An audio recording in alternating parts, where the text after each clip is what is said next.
Welcome to Pack It Like It's Hot, the official podcast from MJS Packaging, where we dive into real-world packaging insights with the people who know it best, our team, our partners, and other industry pros. Let's get started.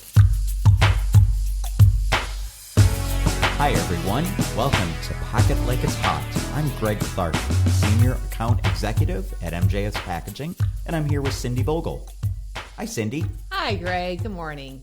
Today we have Amanda D'Agostino, Account Manager at Easy Plastic Containers Corporation. As we commonly refer to them, Easy Plastics. Hi Amanda, how are you? I'm doing well, thanks Greg. Good morning Cindy, how are you doing? Good morning Amanda, we're so glad you've joined us from the Great White North. Where is the Great White North? I appreciate the invite. Tell us where you're from, Amanda. Where is the Great White North? So I'm actually originally from Toronto, just north of where you're located, not too far, which is quite nice. Currently live north of the city, and Easy Plastics is just north of the city as well. Luckily, I don't have too far of a commute, which is nice for me. Fantastic. I know traffic in Toronto can be cumbersome, so the fact that you don't have a long commute is a good thing. Absolutely, yes. Well, terrific. Thank you again for joining, Amanda. Can you tell us a little bit about your background in packaging? How did you get started with Easy Plastics? So my start with Easy Plastics came through one of the owners. I was working at her husband's company, and I met her when I was working at her husband's company. She wanted to hire me a year prior to me taking on this role at Easy. And essentially what happened, we had a really great conversation. She met me. She wanted to work with me. And then a year later, I was introduced to her, and I started with packaging. I never worked in packaging prior. I worked within the corporate America space, corporate North America, if you will, considering I'm in Canada. But essentially the background of what I had prior to packaging, I think set me up really well for this role, and what I'm offering now with customers in terms of more of a customer-centric focus. I did start with Easy Plastics in June of 2019, shortly after which the pandemic hit. A good thing about that, which wasn't good for global, but it was good for me here at Easy, that I worked closely with our internal teams since I wasn't traveling, to be able to learn the business from production to quality to technical, increasing my knowledge as I had never worked in packaging before. When I took on this role, however, I did go through a course in packaging through the IOPP, and I worked with them on their Ontario chapter. And we actually just decided to revitalize the Ontario chapter. So we're just working through some meetings right now to see what the uptake is and if we can get that back up and running. Fantastic. That's great. So with Easy Plastics, can you tell us what your core line of packaging is that you're representing? Yes, absolutely. So we're actually penetrate all the markets. Mainly what we offer here is HDPE. And mostly what we run is for the health and beauty industry. So think about your shampoo bottles, body wash, body creams. However, we are one of the last manufacturers within Canada or within our area and location still running PVC. So with that being said, we're still in the auto industry. We run a lot for nutraceuticals, pharmaceuticals. We are certified through a BRC certification, which is for food, packaging, and safety. So we can run pretty much anything under the sun that your customers needs and the consumer needs in the market. Amanda, I want to come back to something that you just mentioned about PVC. Yes. Why are you one of the last companies running PVC? So in terms of why companies are going out of it, the likelihood is because a lot of markets are removing themselves from utilizing PVC. I know California was one of the first to remove it from packaging availability due to their sustainability forward thinking. Now, there are some products, however, that still do require PVC. Some automotive additives still require it, depending on what their solutions are that they're putting within the bottles. Also, some hair care products still require it. Think of your perm solutions, your dyes, because of the barrier that is needed in PVC. We do still need this for certain products.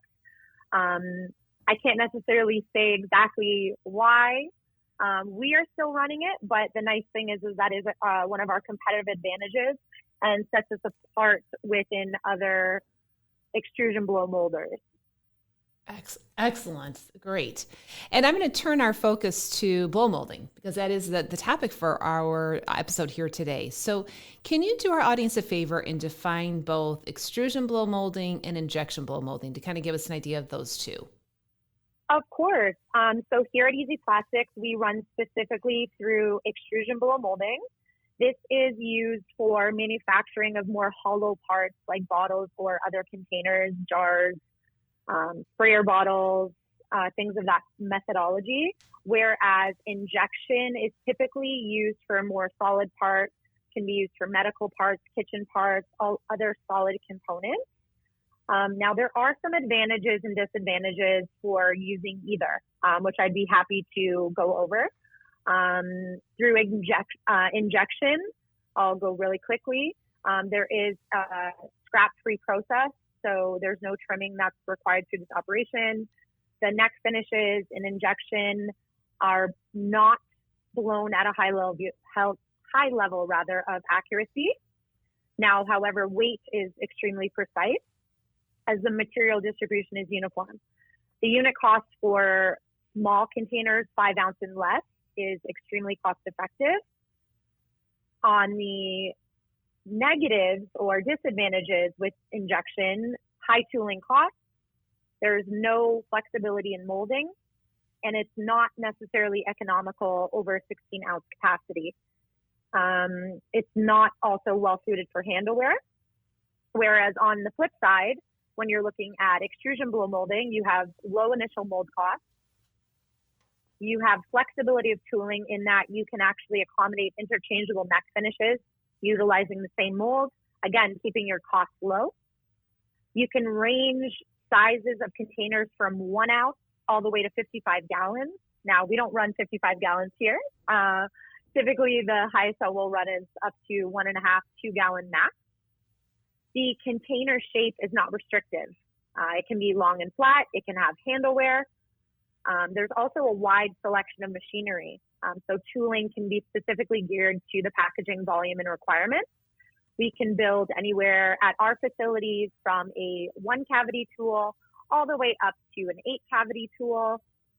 Some disadvantages, however, there is flash with extrusion blow molding, so the bottles must be trimmed. And the unit cost can be higher than injection blow molding for less than 5 ounce capacity. There's also a big requirement for operator skills in order to control weight and quality. So that's something that, you know, working with MJS, you're familiar with our quality standards and what we set ourselves apart with, which is another one of our competitive advantages here. Fantastic summary of the difference between EBM and IBM, and appreciate that. That's really helpful. So looking ahead, or looking at your time in packaging, what changes have you seen that are noteworthy? So there's been an increase in automation with a lot of companies. Now, I can't necessarily say that's true here, as we do believe that operators are needed in order to ensure accurate packaging as well as quality standards. But there is definitely an increase in use of AI. This can be used to analyze images as well as data to help to identify defects at various stages of production, which in turn can improve quality. It can also in turn reduce waste and cost.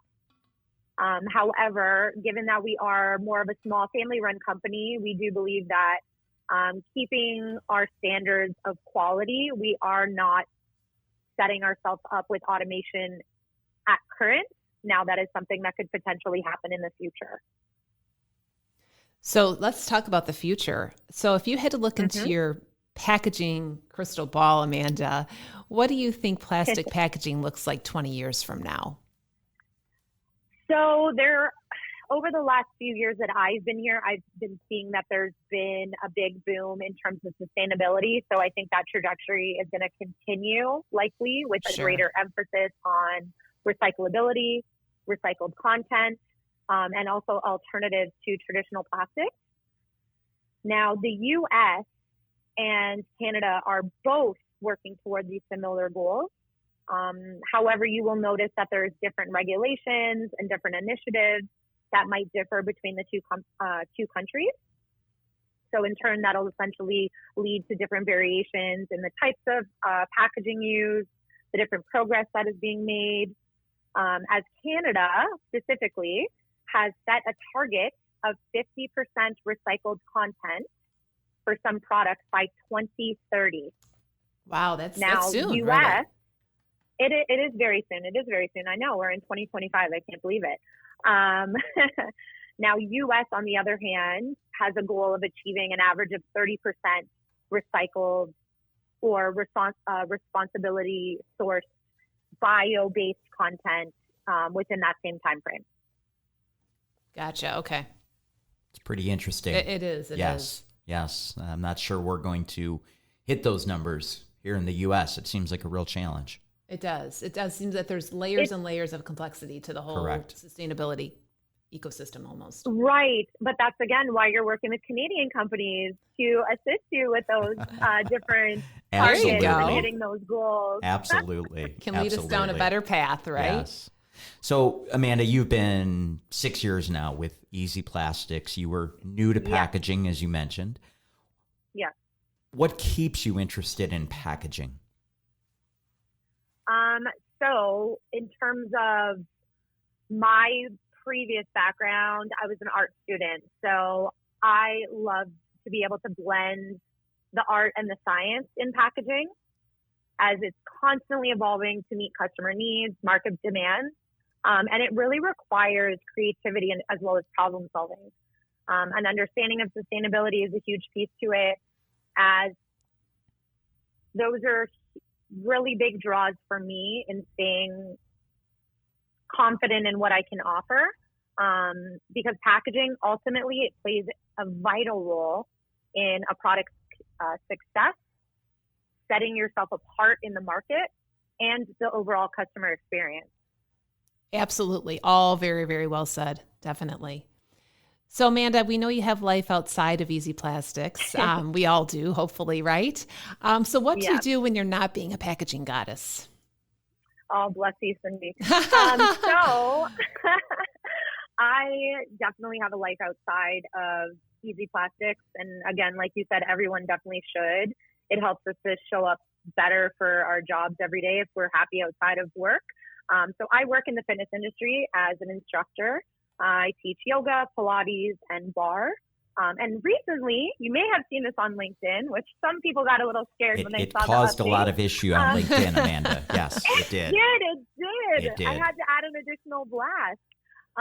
But I recently got promoted as a team lead for yoga and reformer Pilates at Altea Active, which is located in Toronto. They have a few locations, West Coast, more centralized in Ottawa. So I recently left all the other studios that I'm at, and I'm focusing my fitness career, if you will, within the Altea family. I love fitness. I have since I was a young child, started in ballet and, worked to where I am now. And just being able to offer movement in a holistic way, in a fun way, in a way that's authentic to people, to make sure that we're living healthy and we're not doing something that we don't necessarily want to do. That's fabulous. Yes, it sounds like a very balanced approach. Love that. I like to hope so. If Cindy and I are in Toronto, can you give us a discount on a class? So the studio the club that I work at is member only. Oh my goodness. However, okay. I would be more than happy to guest both of you in when you come and visit us. Deal. So you'll come to visit us at Easy first, and then I'll take you down with me to Altea, and we'll get a nice work out in together. I love it. Sounds like a plan. Yes. Can't wait. Go easy on us. Well, Amanda, thank you so much. That's what we're known for. There you go. Well, thank you so much for your time today, Amanda. We really appreciate you joining us. Thank you, Amanda. It was my pleasure. I really appreciate you offering me this time and space to give a little bit of knowledge base around what Easy Plastics and, of course, myself. So thank you so much for having me on. You're welcome. Be well. Have a wonderful day. Thank you. You both as well. Speak with Thank you. soon. Bye-bye.